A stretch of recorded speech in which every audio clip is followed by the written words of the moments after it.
Bonjour et bienvenue à l'église Mon Plaisir à l'occasion de ce culte. Ce dimanche, nous avons pour thème une série, les destinations de rêve. Nous regardons dans la parole quels sont les lieux où pourrions nous arrêter pour connaître un enseignement. Nous avons vu déjà Élim, l'oasis de Dieu, Gilgal, au lieu de la grâce. Et puis ici, nous allons nous arrêter à cette belle ville, grande ville de Jérusalem, la ville de la paix. Et nous allons partager ensemble sur la dimension de la paix. Je vous invite à découvrir ce moment de culte et à être béni par cette parole. Et surtout, n'hésitez pas à nous rejoindre à l'occasion d'un culte. Que le Seigneur vous bénisse.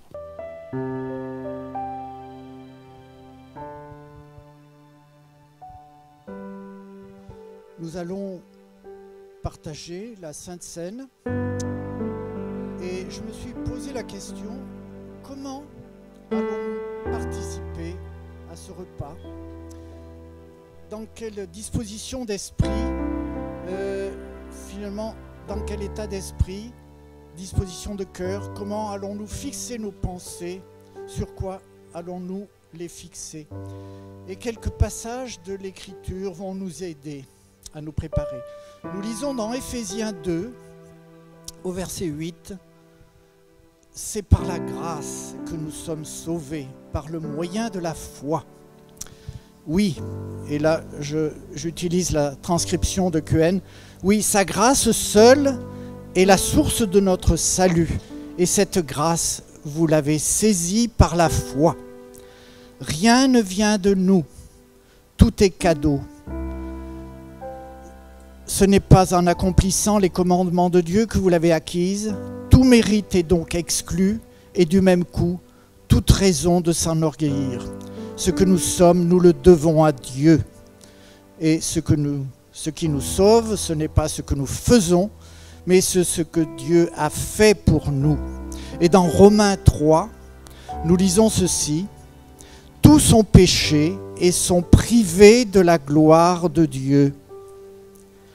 Ils sont déclarés justes par sa grâce. C'est un don que Dieu leur fait par le moyen de la délivrance apportée par Jésus-Christ. C'est lui que Dieu a offert comme une victime destinée à expier les péchés pour ceux qui croient en son sacrifice. » Ces textes sont clairs et précis. Si nous sommes sauvés, c'est parce que Dieu nous a justifiés en Christ et qu'il s'est offert en sacrifice pour nos péchés. Et la scène nous recentre sur l'essentiel. On ne peut s'approcher de la table du Seigneur sans réaliser ce que Jésus a fait pour nous. Nous confessons notre foi en lui et nous le remercions pour ce salut accordé gratuitement. Mais je crois aussi qu'on ne peut pas s'approcher de cette table sans prendre au sérieux ce que l'apôtre Jean a écrit. Si nous disons que nous n'avons pas de péché, nous nous séduisons nous-mêmes et la vérité n'est point en nous. Si nous confessons nos péchés, il est fidèle et juste pour nous les pardonner et pour nous purifier de toute iniquité. Si nous disons que nous n'avons pas péché, nous le faisons menteur et sa parole n'est point en nous. Si Dieu donc nous révèle quelques péchés, alors confessons-le. Prendre la scène, c'est recevoir par la foi la grâce qui nous est accordée en Jésus-Christ et en particulier le pardon de nos fautes. Ce n'est pas notre propre justice qui nous autorise à participer au repas du Seigneur. C'est uniquement la foi au Christ et en sa mort expiatoire par qui nous sommes sauvés. Oui, il est écrit aussi, celui qui mangera le pain ou boira la coupe du Seigneur indignement sera coupable envers le corps et le sang du Seigneur. Bien sûr, prendre indignement serait ne pas reconnaître que Jésus a donné sa vie pour nos péchés, C'est peut-être aussi ne pas se sentir en règle avec Dieu à cause d'un péché dont on se sentirait coupable. Mais nous avons lu ce qu'il convient de faire. Mais je crois aussi qu'il ne faut pas confondre indigne l'adjectif et indignement l'adverbe. Nous resterons toujours indignes face à Dieu. Mais prendre indignement, c'est aussi ce que l'apôtre Paul explique. Si nous pensons uniquement à nous-mêmes, si nous avons le mépris des autres, si nous refusons finalement ou brisons la communion fraternelle, ce serait prendre la coupe indignement. Seigneur, nous te bénissons pour cette grâce qui nous est faite de partager encore ce pain et ce vin. Merci parce que tu nous parles encore de grâce, de pardon, de justice accordée par Jésus-Christ. Et nous voulons le faire de tout notre cœur en comptant sur toi ce matin. Comme ces pierres qui avaient été érigées au milieu du jardin, ce mémorial, pour la délivrance que tu avais accordée à ton peuple, nous nous souvenons de la grâce que nous avons en Jésus-Christ et qui est renouvelée. Merci de renouveler nos forces pour la marche quotidienne. Merci d'être là. Merci de ta fidélité. On te bénit ce matin de tout notre cœur. Amen. Amen. Est-ce que nous pourrions ensemble, effectivement, avant que les quelques mots de la Bible et les paroles qui, je l'espère et le crois, de manière inspirée, s'adresseront à nos cœurs, est-ce que nous pourrions par la foi déclarer « Alléluia » ? Laisser la sainteté de Dieu se manifester au milieu de nous parce qu'il est devenu la parole. Et cette parole nous a rejoints encore aujourd'hui. Et le déclarer avec force. Alléluia. Juste ce chant qui dit Alléluia. Et par ces mots, vous disposez vos cœurs en disant Seigneur, tu es ma réponse. Tu es la source du bien dont j'ai tellement besoin. Tu es celui dont je dis Alléluia avant même que tu parles. Je dis Alléluia à ce qu'il veut faire. Alléluia. Seigneur, on le chante ensemble. Béni sois-tu, Seigneur. On reçoit ta parole. Et par la foi, nous déclarons Oh Jésus. Alléluia.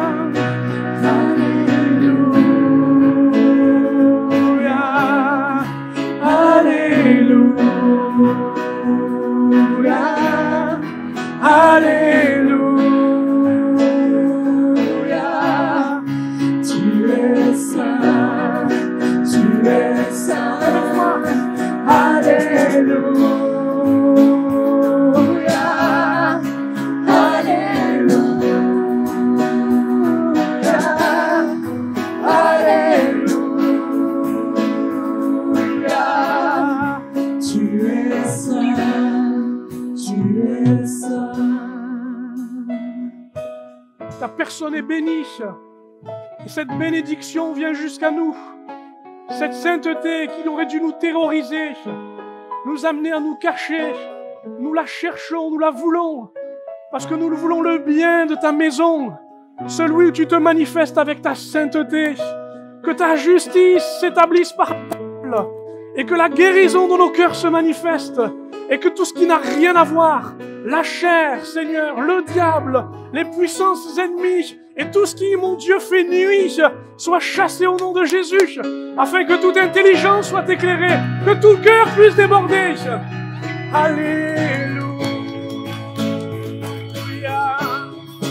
Alléluia. Alléluia. Tu es saint. Une dernière fois. Tu es saint. Alléluia. Alléluia. Alléluia. Tu es saint. Tu es saint. Alléluia. Notre Dieu va parler comme un souffle, discret à l'oreille de celui qui a besoin de juste entendre son murmure. Mais il est aussi comme celui qui veut être tonitruant dans nos cœurs pour nous amener à changer et à quitter le lieu dans lequel on se trouve pour rejoindre le lieu là où il se trouve. Et ce matin, le lieu s'appelle Jérusalem. Amen, Jérusalem. C'est la 3e partie de la série qui concerne les destinations de rêve. Non, ce ne sera pas la Gironde, malheureusement. Ça ne sera pas les belles îles qui sont merveilleuses, dont on aime beaucoup les plages. Non, ce sont les lieux, ce matin encore, qui se trouvent dans la Bible et qui portent pour chacun de ces lieux un enseignement, qui, je le crois, est de circonstance ce matin. Nous avons vu Élim, l'oasis, le lieu où l'on trouve le repos et le renouvellement. Nous avons vu Gilgal, le lieu où la grâce est plus que, j'allais dire, une simple disposition de Dieu, mais c'est une vraie arme, une vraie puissance. C'est un lieu élevé dans lequel on peut revenir. Et puis Jérusalem, bien évidemment, Jérusalem par le nom même de cette ville, il s'agit de la paix. J'aimerais vous parler de paix ce matin au travers de cette ville. Vous êtes prêts à ce voyage? Ok, il est gratuit, donc vous pouvez que vous promener avec moi. Tu peux mettre la diapo suivante. Parcourons, s'il vous plaît, le psaume 122, qui va servir de référence et de base à tout le développement. Alors, il y aura dans ce message plus de versets que d'habitude. Je ne vais pas m'en excuser. On est d'accord? Il se pourrait que, dans l'abondance de tous ces versets, vous ne reteniez pas tout. Ben, vous savez quoi? C'est prévu. Pas prévu que vous reteniez pas tout, mais c'est prévu que, dans le sens, ça peut arriver. Mais surtout, ne ratez pas le verset qui vous concerne. Voilà. Dans tout ce qui est dit, de nombreux versets qui peuvent être cités, parce qu'il est dit beaucoup de choses, celui qui concerne peut-être le moment et la réponse ou la direction, eh bien, ne le ratez pas. C'est le plus important. D'accord? Psaume 122. Cantique pour la route vers la demeure de l'Éternel de David. Je suis dans la joie lorsqu'on me dit, c'est la traduction Semeur, hein, peut-être que vous n'êtes pas habitué, vous connaissez plutôt la traduction Second, j'aime bien celle-ci. Nous allons monter à la demeure de l'Éternel, c'est-à-dire le temple à Jérusalem, qui est bien élevé. Voici que nos pas s'arrêtent à tes portes, ô Jérusalem. Ô Jérusalem, cité bien bâtie, formant un tout bien uni. C'est là qu'affluent les tribus. Les tribus de l'Éternel, c'est la loi en Israël pour y louer l'Éternel. Verset 5, c'est là que sont établis les trônes pour ceux qui exercent la justice et les trônes pour les descendants du roi David. La suite, priez pour la paix de Jérusalem. Oui, que ceux qui t'aiment au Jérusalem vivent en sécurité. Que la paix soit dans tes murs et que la sécurité règne en tes palais. Pour mes frères, mes amis, je me plais à dire, la paix soit chez toi, pour l'amour de la demeure de l'Éternel notre Dieu, je souhaite ton bonheur. Amen. Magnifique cantique, hein? Voilà, qui, pour plusieurs raisons, décrit et développe aussi toute la notion de paix, et notamment en correspondance avec Jérusalem. Si je regarde bien dans ce chapitre les différents versets, je vais remarquer plusieurs caractéristiques. D'abord, il nous est dit que quand on approche et qu'on a le souhait de s'approcher de Jérusalem, il nous est dit que c'est la demeure de l'Éternel. Vous savez que Dieu a toujours voulu tabernacler avec vous. Si vous préférez vivre la rencontre, une rencontre précise. Alors, c'était dans une tente, ça a été dans une tente améliorée qu'on appelle tabernacle, c'est dans un temple maintenant, mais c'est aussi dans une ville, le lieu où, ce haut lieu qu'on appelle la ville sainte. Et on est tous d'accord, et je pense qu'on ne peut pas l'ignorer, Jérusalem est une ville sainte, un lieu où dans l'histoire, Dieu s'est manifesté, c'est vrai, mais surtout c'est un lieu où il a rencontré les hommes. Amen.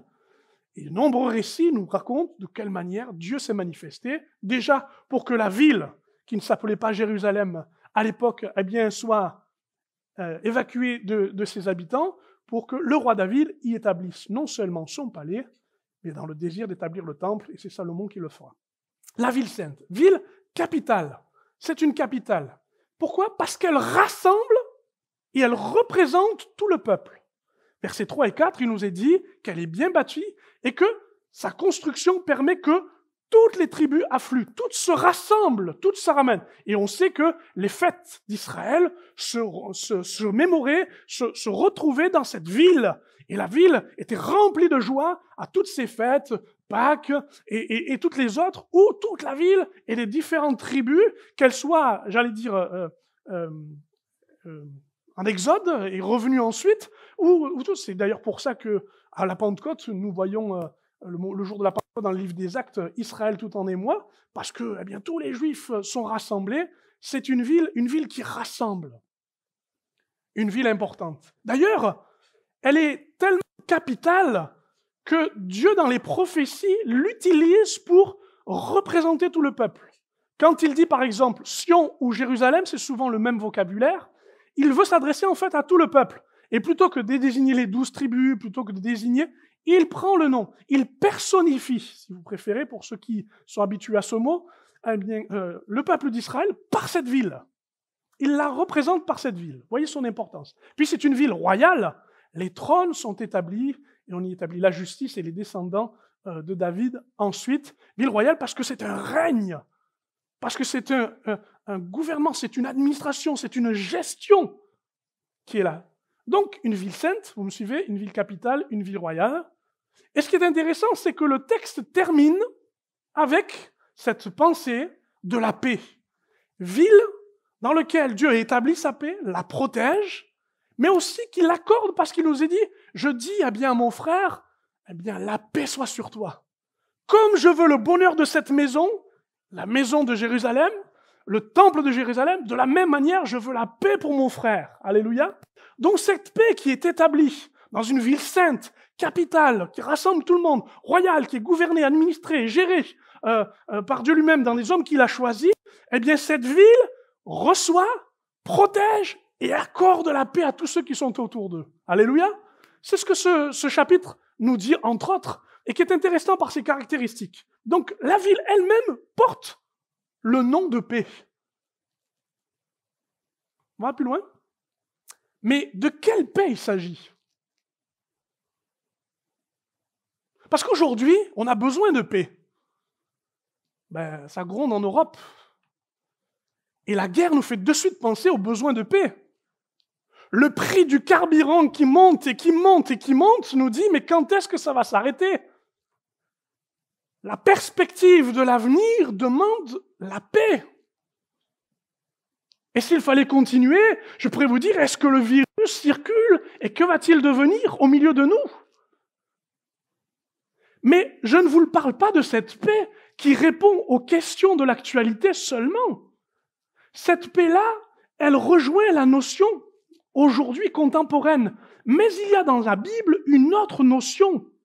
Et cette notion, on ne peut pas l'oublier, parce qu'elle appartient à Jérusalem. Regardez s'il vous plaît, accrochez-vous.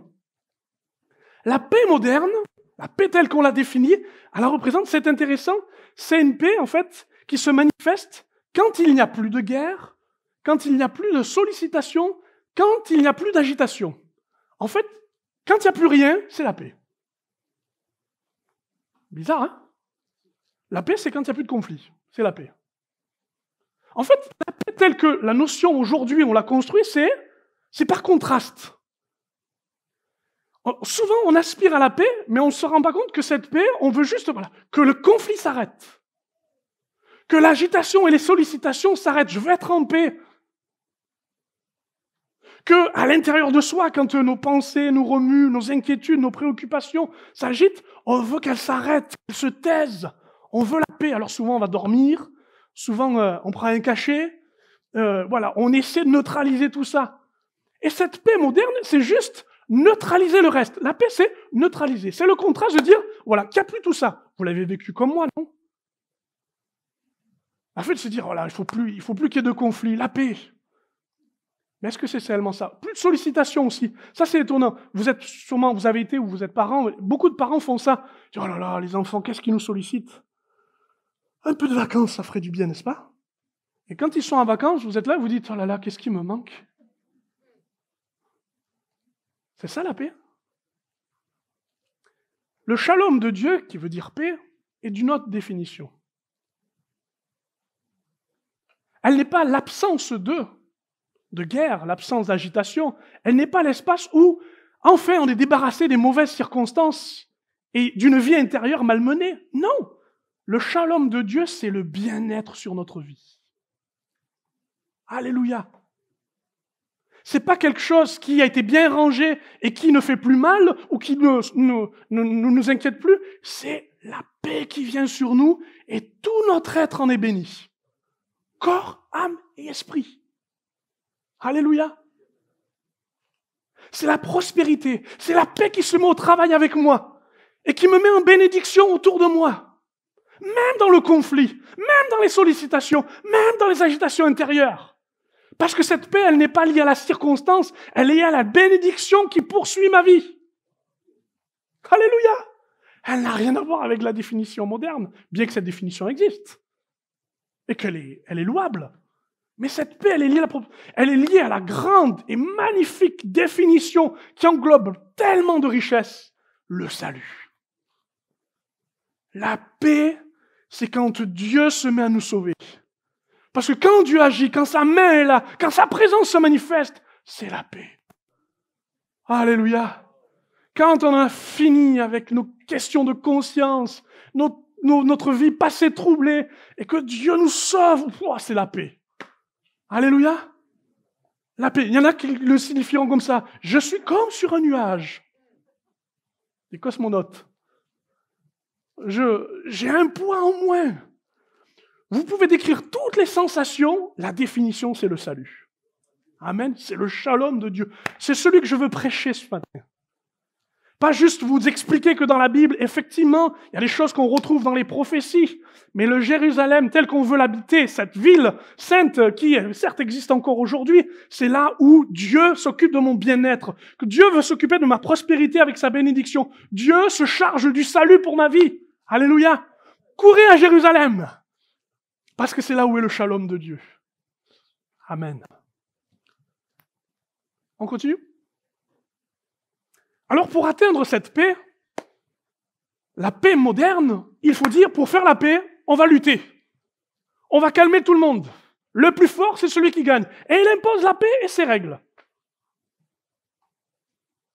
Ou alors, c'est la négociation, trouvons un terrain d'entente. On va essayer de trouver un terrain où la paix soit ajustable. Tout le monde ne sera pas content, mais au moins on peut y arriver. Et vous verrez que pour les trois parties dont je vous ai parlé, c'est exactement la même chose. Et puis, il y a aussi la mise à l'écart. Pour être en paix, c'est pas compliqué, il n'y a qu'à partir. L'île déserte. Sommet de la montagne. Plus de bruit, plus d'agitation. Ça, c'est la course vers la paix. C'est la lutte pour atteindre la paix. C'est les techniques pour y arriver. Respire, détends-toi, lâche prise. C'est la négociation, ça. Vous avez compris. Tout ça est bon. Je ne dis pas que toutes ces choses-là sont inutiles. Elles font partie de ce que sur la terre nous essayons de gagner. Mais on ignore, on oublie qu'à Jérusalem, il existe une paix qui est tout autre. Celui qui est venu sur un ânon, qu'on a acclamé avec des palmes pour le saluer, parce qu'on le faisait roi, il est venu sur cette monture parce que c'est le prince de la paix. Il est venu à Jérusalem, toute la ville était en émoi. Quel est donc celui-ci que même les enfants acclament? C'est Jésus. Et Jésus, que dira-t-il dans Jean 14, 27 ? Je vais partir. Effectivement, il va passer par la croix et ensuite ressusciter pour aller au ciel. Mais je vous laisse la paix. C'est ma paix que je vous donne. Je ne vous la donne pas comme le monde la donne. C'est-à-dire, comme le monde la donne. De quelle paix il s'agit ? De la lutte, de la négociation, de la mise à l'écart? Non! La paix de Dieu, la paix qui vient du Fils qui nous est donné. Ne soyez pas troublés et n'ayez aucune crainte en votre cœur. Je voudrais vous parler de cette paix dont la notion biblique est bien, complète, ou du moins, est bien mieux bâtie comme cette ville que ce que nous cherchons à atteindre dans la paix. Je vous donne ma paix, je vous laisse la paix. 2 points essentiels sur lesquels je veux venir dans la définition de Jérusalem, la ville de la paix. La première chose, que quand Dieu fait quelque chose, il le fait très bien. Et vous avez remarqué combien la paix, souvent dans nos cœurs et autour de nous, est instable? Ça vous est jamais arrivé? Est-ce que ça vous est déjà arrivé d'avoir une journée où vous la commencez paisible et vous la finissez terrible? Elle n'est pas restée, la paix. Je sais pas ce que elle a pris ses valises, elle s'est dit, je pars en vacances, je vais plus loin. C'est très instable. En nous, autour de nous. Et qu'est-ce qui permet de dire, et c'est normal, et qu'est-ce qui permet de dire, oui, oui, tu me parles de paix, tu sais nous vendre ton produit, c'est bien gentil, mais qu'est-ce qui réussit? Alors, regardez bien cette chose. La description du psaume que nous avons lu, au centre même, il nous est dit, Jérusalem est bien bâtie. La paix que Dieu donne est fondée, elle tient sur des fondations solides.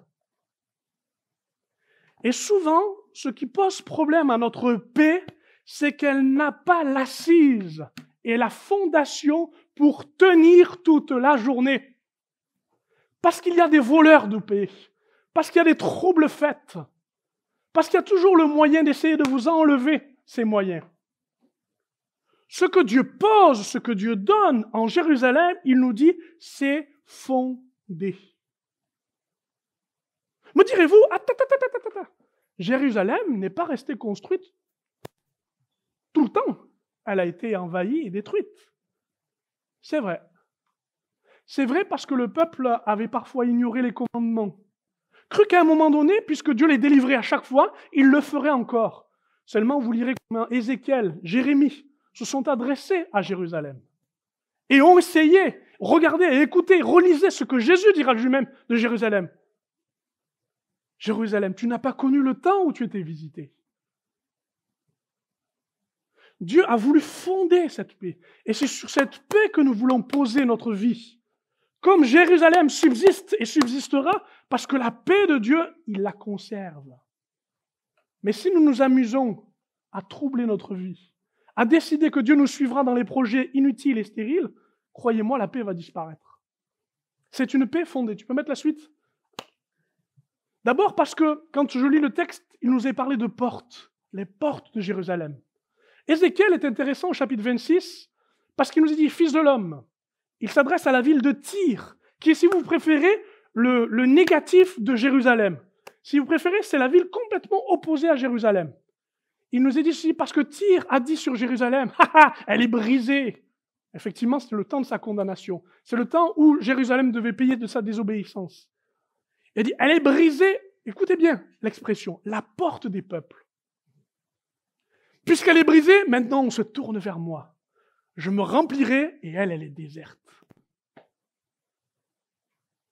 Cela me fait penser à, dans ce jugement qui est porté sur cette ville de Tyr, toutes les fois où, malheureusement, nous n'avons pas compris combien Dieu avait posé et fondé les choses. Comment ? En nous donnant un accès à sa paix. Comme Jérusalem était la porte des nations afin qu'ils connaissent le salut, parce que le salut est commencé par venir par les Juifs, au travers du commandement des lois, et ensuite par Jésus, et qui a été donné aux Juifs, et ensuite à tous ceux qui peuvent croire.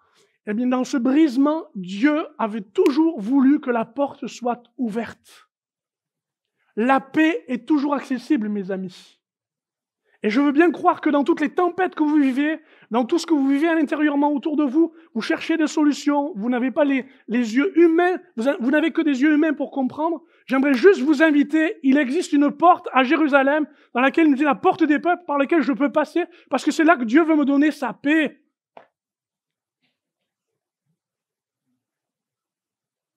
Avez-vous vu le contraste qui existait entre la façon dont Jésus dormait dans la barque et l'intensité de la tempête ? Par quelle porte Jésus est passé pour dormir de cette manière? Il dormait paisiblement parce qu'il savait que c'était à la croix qu'il allait mourir et pas noyé sur le bois d'une barque.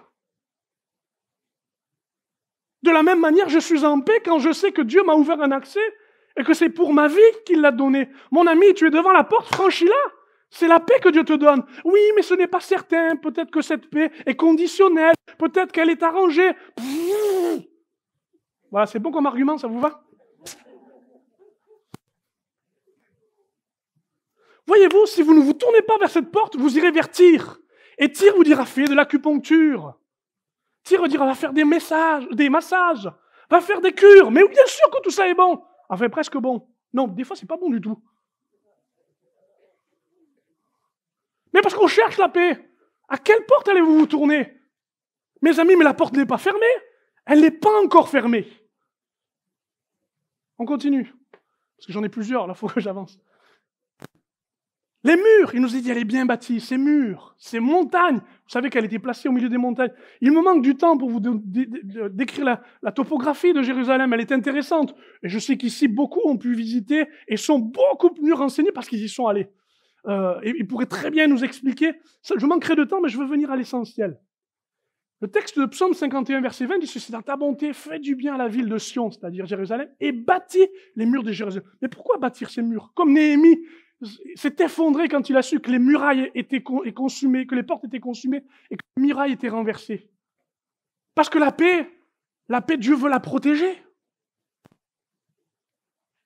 Parce qu'il sait très bien qu'au moment où on a franchi les portes, c'est le tumulte. C'est le seul désir, c'est que, eh bien, on soit troublé, que la paix soit perdue en route. Comme tous les ennemis d'Israël. Le psaume 125, verset 2 dit ceci: comme Jérusalem se trouve entourée de montagnes, de même, l'Éternel entoure aussi son peuple dès maintenant et à jamais. Ah, ce relief qui permet de dire comme Dieu est capable d'entourer les murailles naturelles de ces montagnes qui l'entourent. Alléluia. Mais regarde tout autour de toi. Tout crie la gloire de Dieu et sa grâce. Et te dire, mais je veux ta paix. Et même si tu as un patron qui t'inquiète, un compte en banque qui crie, famine. Famine, ouais. Merci. Il y a quand même autour de nous cette sécurité qui dit, mais la paix est pas loin. Elle est autour de toi. J'imagine que ceux qui habitaient Jérusalem regardaient les murailles en disant, merci Seigneur, malgré les ennemis. Lorsqu'ils regardaient le relief avec les ennemis qui essayaient d'attaquer, parce qu'eux-mêmes, venant à Jérusalem et gravissant les reliefs, se rendaient compte de la protection naturelle. Ils pouvaient le remarquer. Ouvre les yeux! Et c'est pas ta carte vitale. Le prophète que tu regardes sur Internet, qui va voir éclairer ton chemin, c'est la paix du Seigneur. Et c'est cette Jérusalem dont tu as besoin. Je continue. J'ai dit qu'il y avait des versets. Hein. Le trône, il nous est parlé de trône, on l'a décrit dans les caractéristiques. Le psaume 135, verset 21, nous dit ceci: loué soit l'Éternel depuis le mont Sion, l'Éternel dont le trône est à Jérusalem. Si vous saviez combien c'est important d'être tranquille et paisible quand on sait que quelqu'un dirige, règne, gouverne. Alléluia. Connaissez-vous cette petite histoire magnifique d'un homme qui prend l'avion et pendant le voyage de l'avion, il y a des trous d'air, le vol est horrible. Tout le monde pense qu'il va se cracher. Vous connaissez ça? Vous avez peut-être vécu ça? Une grosse épreuve, quoi. Vous dites, ça y est, c'est fini. Et cet homme est tellement désemparé, mais ce qui l'impressionne, c'est qu'il voit un enfant sur le fauteuil en train de rire. Très détendu, de s'amuser même de ce qui est en train de se passer. Alors, vous imaginez la question que devait se poser, puis quand l'accalmie est arrivée, quand le voyage s'est terminé, il lui posait, mais quel est ton secret, mon petit garçon? Et son secret est le suivant: mon papa, c'est le pilote. Et comme tout enfant qui fait pleinement confiance et donne toute maîtrise à son père, l'enfant sait que l'avion ne s'écrasera pas. Quand on sait que Dieu a un trône, que ce trône élevé se trouve dans la paix, rappelez-vous ce qui est dit de l'Écriture. Ce n'est pas le manger, le boire, le royaume de Dieu. C'est la paix et la joie par le Saint-Esprit. Et d'où vient cette paix? Elle ne vient pas d'une conviction comme ça inhumaine. Elle vient d'une démonstration. Il règne. Il règne même si le calendrier ne me plaît pas. Il règne même si les circonstances ne me conviennent pas. Il règne et c'est ma paix. Et d'ailleurs, le mot règne va avec le mot justice. Et si vous avez la patience de m'écouter, c'est intéressant. Parce que souvent, quand on perd la paix, on perd ce qui est juste. On perd de vue ce qui est juste. On fait des fois des choses qui ne sont plus justes à cause de la paix qu'on a perdue. On s'agite. Vous, jamais, mais moi, toujours. Or, quand le roi est établi sur son trône et qu'il prend ses décisions, alors, d'un seul coup, la paix revient et je commence à me dire, hop, hop, hop, Fais pas n'importe quoi et n'importe comment. La Bible est bourrée d'erreurs. Non pas d'écriture, mais de gens qui ont perdu la paix et sont allés prendre des raccourcis, ont fait des décisions, ont remplacé la foi par des compromis. Mes amis, le trône est à Jérusalem. Et à Jérusalem, que Dieu se plaise par sa justice, par le règne qu'il a établi. C'est le royaume de Dieu aujourd'hui. Que ce soit la paix au milieu de nous. Amen. Et enfin, alléluia, il y a quand même une autre perspective. C'est que cette paix, elle n'est pas que terrestre. La Jérusalem est terrestre, alléluia. Mais elle est la préfiguration de ce qui viendra bientôt, une nouvelle Jérusalem. Et si vous me dites de quoi ben, vous irez dans l'Apocalypse chapitre 21. Parce qu'à la fin de ce qui est révélé et dévoilé, vous avez une ville qui va descendre du ciel avec une nouvelle création où, eh bien, je vous fais grâce, et j'en ai envie, mais je me retiens, de vous donner la description de cette ville tant elle est belle et importante, tant il y a beaucoup de choses à dire, mais dans cette ville-là, qui descendra du ciel, eh bien, ce sera comme une belle mariée qui s'est parée pour son époux. Et un mariage, c'est merveilleux parce que c'est paisible. Enfin, logiquement. En tout cas, au moment des noces, il nous dit que dans cette ville, il n'y aura plus de temple parce que c'est le Seigneur lui-même. Il n'y aura pas de soleil parce que c'est le Seigneur lui-même. Parce qu'il n'a pas besoin d'eau parce que c'est le Seigneur lui-même. Parce que dans cette ville, alléluia, tout sera clair, tout sera limpide, tout sera vrai, tout sera bon, tout sera paisible. Amen. Dans l'Épître aux Hébreux, chapitre 11, lis le verset 9, lis le verset 10, lis le verset 14, lis le verset 16. Note vite. Et tu verras que, par exemple, pour Abraham, il nous a dit qu'il a traversé ces terres, il en avait la possession, il y habitait sans en avoir la possession, mais il a regardé au fondement, aux fondations d'une autre cité qui lui était promise. Une cité céleste. Cette cité, elle nous est donnée. Cette paix, heureusement que Jérusalem me la montre, parce que quand je la regarde, malgré toutes les contestations, je me rends compte qu'elle est promise et que c'est la perspective d'éternité que je regarde. C'est la même paix. Je vais prendre un autre exemple, peut-être que je vais un peu vite, mais le temps me manque. Paul, par exemple, pour défendre la grâce et expliquer le principe de la nouvelle alliance est supérieure, va au chapitre 4 expliquer ceci. Il va différencier dans cette alliance, l'ancienne et la nouvelle, deux femmes dans l'Ancien Testament, Agar et Sarah. Agar, la servante et l'esclave, qui va donner Ismaël, et Sarah qui va donner... Merci, bien. Qui ? Non, Isaac. Il explique ceci, c'est que ceux qui sont issus dans la représentation de l'alliance de l'esclave sont sous la première alliance. Et ceux qui sont nés de Sarah, eh bien, sont la deuxième alliance. Et c'est intéressant parce qu'il termine la démonstration, c'est un peu compliqué peut-être, je m'en excuserai pas, mais il faut quand même l'expliquer. C'est que la chose suivante, il nous dit, c'est comme la Jérusalem terrestre et la Jérusalem céleste. C'est intéressant qu'il va jusqu'au bout de la démonstration. Il ne s'arrête pas juste de dire, il y a une nouvelle alliance, c'est la meilleure, soyez bénis. Non, il finit la démonstration, elle est meilleure parce que, par exemple, dans cette alliance, la paix que vous recevez, elle ira jusqu'au ciel dans cette cité promise. Donc tout ce que je vis aujourd'hui ne s'enferme pas dans un présent, dans une circonstance, dans un moment, mais se vit avec la perspective d'une cité dont les fondations sont éternelles, dont la construction est certaine, et dans laquelle je veux vivre, alléluia. Parce que quand je serai là-haut, ces sensations, ces émotions, et surtout, eh bien, ce que j'ai connu de la paix de Dieu, me dit, ça connecte avec ce qui existe là. Ça me dit quelque chose. C'est important de le réaliser. C'est important de réaliser que cette ville est promise et qu'elle est attendue, qu'elle nous est proposée. Je vais aller plus loin. Parce que je n'ai pas fini. C'est une paix qui est fondée, qui ne se renverse pas n'importe comment. On n'a pas le droit de la renverser. Mais si c'est une paix donnée, il faut accepter de la garder. Si elle est reçue, il faut la garder. Vas-y, va plus loin. Attention, accrochez-vous. Comment la garder? Alors, j'ai juste 3 expressions qui sont assez simples. La paix avec Dieu, la paix de Dieu, la paix par Dieu. Facile, hein? Ça va être un peu plus long à expliquer.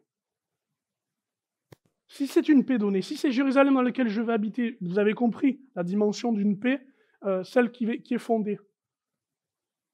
Comment la garder? D'abord, c'est la paix avec Dieu. Romains 5.1 dit ceci, étant donc justifiés,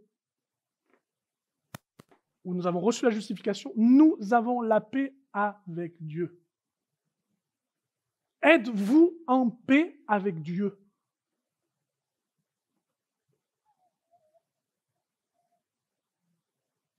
Cette paix est profonde, elle est nécessaire parce que vous allez me dire, oui, mais quand tu n'es pas content de ton sort, quand tu regardes l'assiette de ton voisin et dis, il est béni, je ne le suis pas, il est toujours en toi un réflexe. Ouais, merci.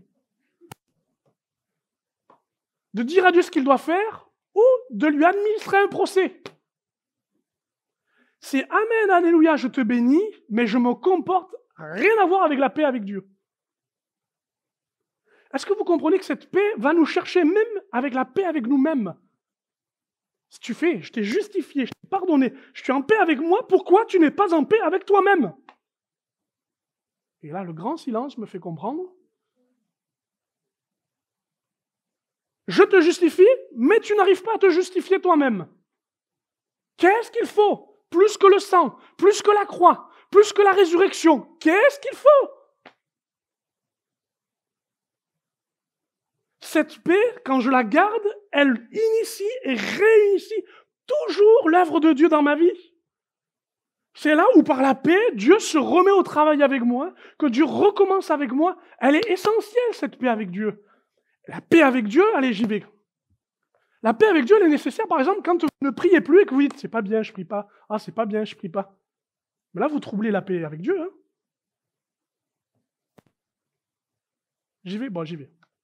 Qu'est-ce qui est le plus satisfaisant? De savoir que vous priez assez ou de savoir que, en fait, vous manquez au cœur de Dieu et que vous n'êtes pas là? C'est pas la mesure que Dieu mesure et qui le met en paix. C'est le fait que votre cœur n'a pas besoin de le trouver.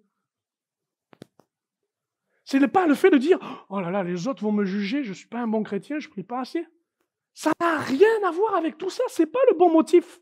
La paix telle que le est, c'est que parce que je sais qu'il m'aime et qu'il a besoin et que j'ai besoin de lui, malgré ses heures perdues, malgré tout ce que j'ai gaspillé, malgré le manque de gestion de mon calendrier, je viens devant lui et je lui demande la paix pour réinitier ces choses. La paix, c'est la repentance. Je demande pardon, je reconnais mes erreurs, je les laisse derrière moi et j'accepte de faire la paix avec Dieu. Ça va? Premier point. Et la paix de Dieu, elle est super intéressante parce que la paix de Dieu, contrairement à ce qu'on a dit, c'est pas l'arrêt, l'absence de tout ce qui empêche. Au contraire, c'est l'action et l'activité de Dieu, la paix. Regardez, la paix de Dieu, j'ai pris tous les textes et croyez-moi, j'en ai trié, j'en ai enlevé. Hein. Accrochez-vous, il faut que vous en attrapiez un en route. Hein.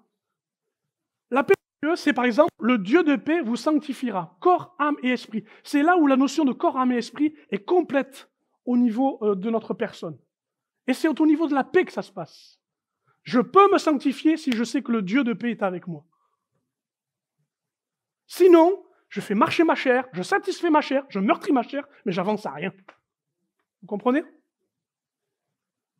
Je m'arrête là. Je vais plus loin. Oui. Un coup d'eau? Ah oui, c'est vrai. Oui, merci.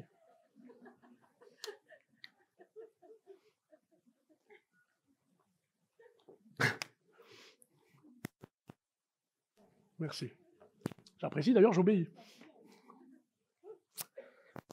Philippiens 4.7, texte très connu, qui est « Ne vous inquiétez de rien, mais en toute chose, faites connaître vos besoins à Dieu. » Les supplications, les prières et tout ça. Et la paix de Dieu qui surpasse. Ah, on le veut se cacher là. Hein? Oh!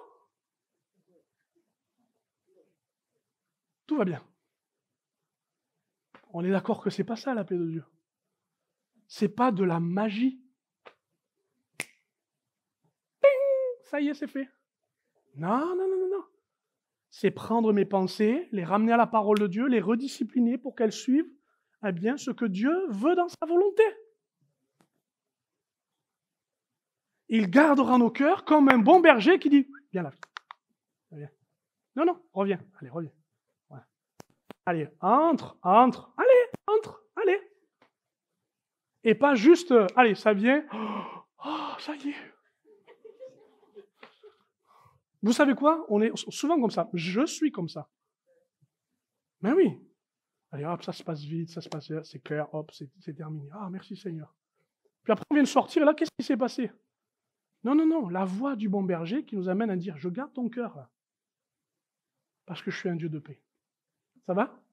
Colossiens 3,15, alors vous ne le trouverez pas dans la traduction courante, mais dans la traduction Summer, il me semble. Elle est intéressante parce que le texte dit ceci, que le Dieu de paix, ou la paix de Dieu, dirigera dirigera vos décisions. Vous conduira à décider. Comme je l'ai dit tout à l'heure, quand on est dans la paix, on décide mieux que quand on est agité. On est d'accord? Et souvent, il y a ce test dans nos vies, dans nos cœurs, c'est que la paix est souvent un symptôme en nous qui nous permet de dire que l'on décide ou qu'on n'en décide pas. Notamment avec Dieu. Vous l'avez vécu parfois.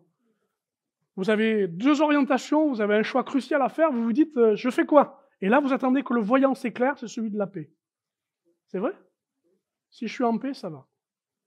Et c'est bon. Et c'est bon, c'est très bien. C'est très très bien. Mais il existe une paix qui est plus difficile à discerner. Parce que vous avez des voyants qui s'éclairent en vous et qui sont tout à fait en rapport avec votre besoin de paix, mais qui ne sont pas dans la volonté de Dieu. Il faut que tu quittes. Ah non, non, Seigneur, là, ça ne me met pas la paix. Là, il faut que tu t'humilies. Alors là, Seigneur, ça ne me met pas du tout la paix. En fait, la paix telle que le voyant veut s'éclairer se connecte, se raccorde avec la volonté de Dieu. Et quand on veut sincèrement et du mieux que l'on peut chercher la volonté de Dieu, alors cette paix se connecte à nous. Et nous réalisons que même si parfois ça va à l'encontre même de notre bonne raison et de notre bonne gestion, nous prenons les décisions selon la paix. C'est comme ça que parfois on demande pardon, alors que c'est l'autre qui doit demander pardon. Mais on le fait quand même. Non pas parce que l'autre doit être supérieur à nous ou qu'il faut le laisser faire, mais parce qu'on sait très bien que la paix va nous amener à quelque chose. Vous comprenez?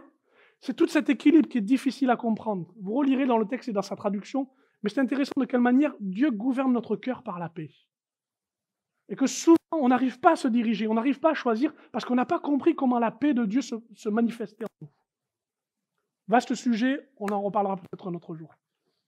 Hébreux 13:20 est intéressant parce qu'il nous est dit que la paix de Dieu, c'est celui qui a ramené de la mort le berger, le grand berger, par son sacrifice et par sa résurrection. Et il nous a dit, il nous a rendus capables de faire des bonnes œuvres. Ça aussi, je trouve ça merveilleux. Les gens paisibles, les gens qui ont trouvé la paix, se laissent influencer, se laissent entraîner à prendre des initiatives et, se laissent convaincre qu'ils sont capables de faire de belles et de grandes choses. Alléluia. Toutes nos résistances, parfois, toutes nos peurs, nos craintes, nos négociations, nos gestions, nous dire, vous savez quoi? C'est merveilleux. Quand on ne sert pas Dieu, quand on ne témoigne pas, quand on ne loue pas, c'est la paix. Le diable, excusez-moi l'expression, nous fout une paix royale. On est bien, on est tranquille. Qu'est-ce que vous allez vous casser la... Et si vous prenez ce message juste à ce moment-là, c'est pas le bon moment. Il faut voir la suite. Qu'est-ce que vous vous cassez la tête avec les frères et sœurs? Vous allez vous disputer. Ils vont vous critiquer. La paix, c'est de ne rien faire. Erreur, c'est faux. La paix et être artisan de paix, c'est justement se rendre compte que par la paix, Dieu nous conduit à être capables. Dieu nous donne les moyens de surmonter et de traverser. Parce que c'est la paix qui nous y conduit. Amen. Et puis je termine enfin, tous les versets sont là. 1 Corinthiens 14:33, c'est intéressant parce qu'il nous est dit que Dieu n'est pas un Dieu de désordre, parlant de la gestion des dons spirituels et de la vie de l'esprit dans l'assemblée. Mais c'est horrible, il aurait dû dire, c'est un Dieu d'ordre.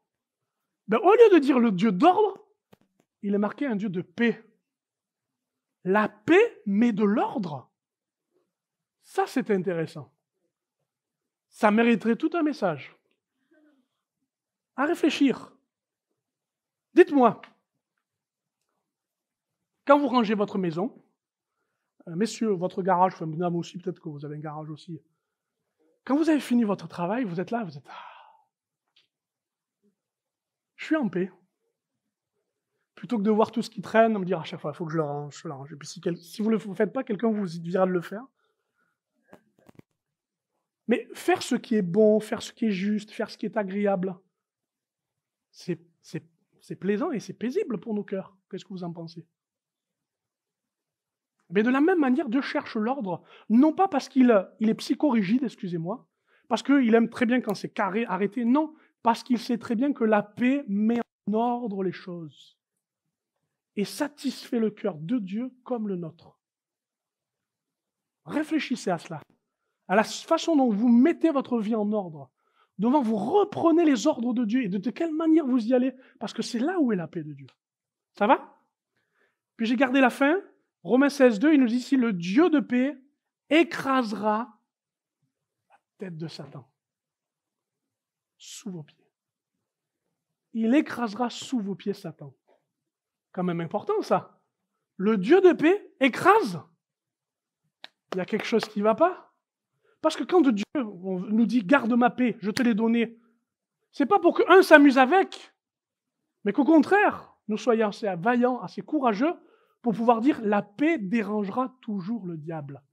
L'Église était en paix et chaque jour, par le Saint-Esprit, s'ajoutaient ceux et celles qui étaient sauvés. Amen. Parce que quand il y a la paix dans l'Église, quand il y a la paix dans nos cœurs, quand il y a la paix entre nous, eh bien Dieu se met en route et le diable ne peut que suivre derrière. Votre ennemi est-il sous vos pieds? Avez-vous reçu la paix non pas pour fanfaronner, mais pour être sérieux dans cette paix? Je termine enfin, et je salue le courage que vous avez eu de me suivre jusqu'au bout. La paix, c'est passer de la sensation à la démonstration. Quelle démonstration? Jérusalem. Telle qu'elle a été bâtie, telle qu'a été son histoire, le plan du salut, telle qu'aujourd'hui elle nous est promise dans un plan parfait. Eh bien, elle va au-delà de la sensation. S'il vous plaît, ce matin, ne vous arrêtez pas juste où je veux aller un peu mieux, que j'ai un peu de paix. Ou que ces vacances me donnent un peu de paix. Tout ça n'a rien à voir. La démonstration de la paix est tout autre. Elle est un travail de Dieu dans nos cœurs qui construit son royaume, qui bâtit mon caractère, qui fait grandir ma croissance. C'est cela dont Dieu veut. Je vous invite qu'on prenne place ensemble dans la prière, en nous levant ensemble, afin de pouvoir prier. J'ai dit certes beaucoup de choses qui mériteraient beaucoup d'applications. Et j'espère et je crois que peut-être en le réécoutant ou en le développant vous-même, vous reveniez sur ces versets et vous cherchiez la volonté de Dieu.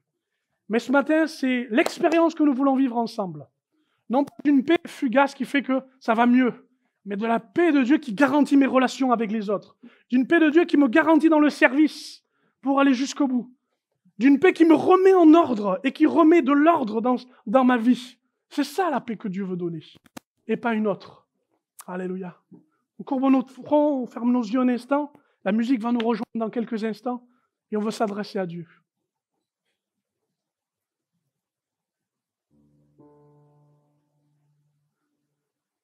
Seigneur, je veux te prier que la météo de nos cœurs change. Je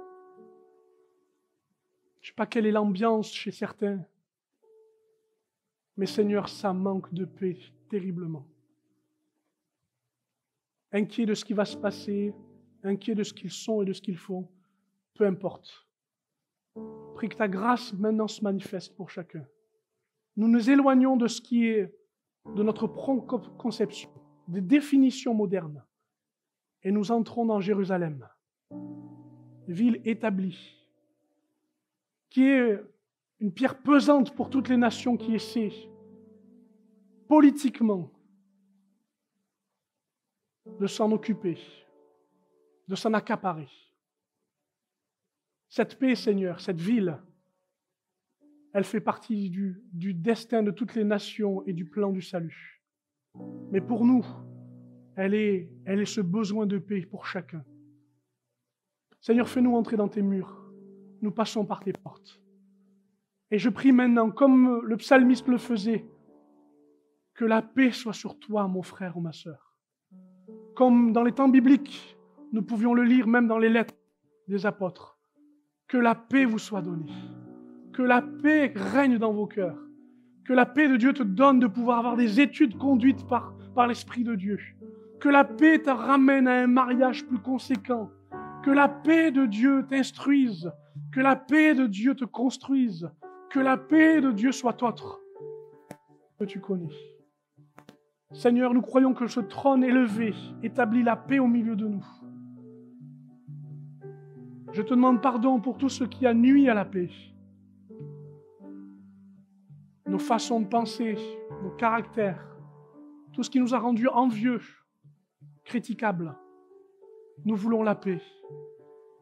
La paix qui nous donne de pouvoir justement aimer au-delà de ce que l'on est. Merci de l'établir. Je prie, Seigneur, enfin, pour cette lutte que vivent certains et qui n'est pas naturelle. Elle est dans leur âme, dans leur cœur, elle est dans la blessure qu'ils vivent. Seigneur, cette paix ne se rétablit pas, elle redisparaît toujours. Elle est l'issue d'un combat terrible. Je prie maintenant, Seigneur, que par la puissance de ta parole, tout ce qui a été lu, décrit, Seigneur mon Dieu, eh bien, tombe maintenant sur l'ennemi qui fait la guerre à cette âme, qui fait la guerre, mon Dieu. Que tout, mon Dieu, ce qui, mon Dieu, eh bien, empêche que toutes ces choses soient sous ses pieds. Je prie pour que cette bénédiction maintenant donne toute autorité dans le cœur de cette personne et retrouve la paix, l'entendement, la joie, la reconnaissance, la satisfaction, le bien-être, Seigneur. Je te prie que ce jeu de l'âme s'arrête et que maintenant tu établisses des murailles, que tu établisses tes fortifications et comme tu as protégé Jérusalem et que ta paix, c'est shalom, que ce shalom soit sur cette vie au nom de Jésus. Que mon Dieu, les décisions, les orientations soient conduites dans le nom de Jésus. Pour ta seule gloire. Amen.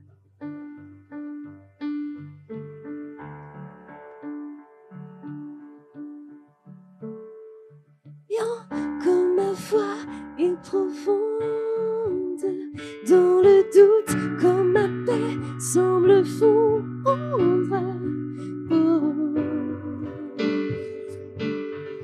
Jésus, je te suivrai. Chantons confiant, confiant, comme ma foi est profonde, dans le doute, comme ma paix semble fondre. Oh. Jésus, je te suivrai. Encore, proclamons-le. Confiant, confiant, comme ma foi est profonde, dans le doute, comme ma paix semble fondre. Oh. Jésus, je te suivrai quand il est mort, car tu es mort pour moi. Je vivrai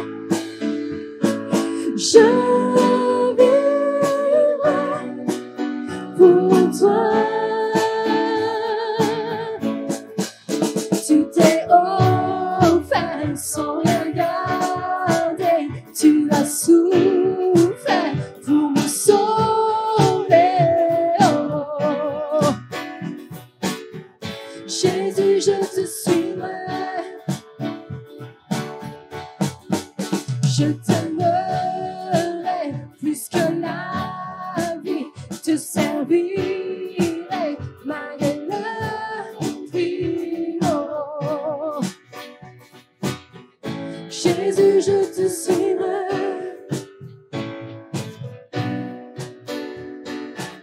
Confiant, confiant, quand ma foi est profonde, dans le doute, quand ma paix semble fondre. Oh. Jésus, je te suivrai. Confiant, confiant, quand ma foi est profonde, dans le doute, quand ma paix semble fondre. Oh. Jésus, je te suivrai quand tu es mort, quand tu es mort pour moi. Je vivrai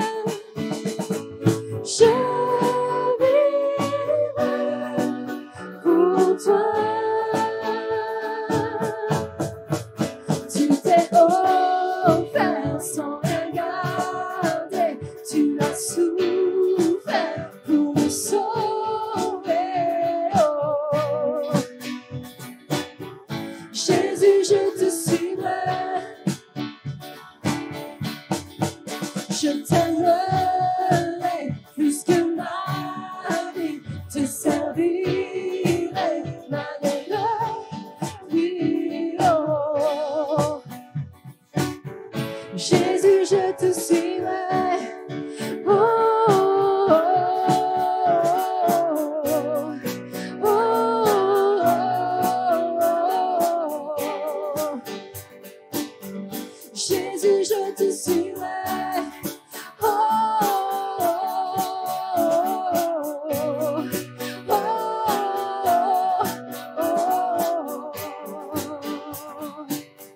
Jésus, je te suivrai.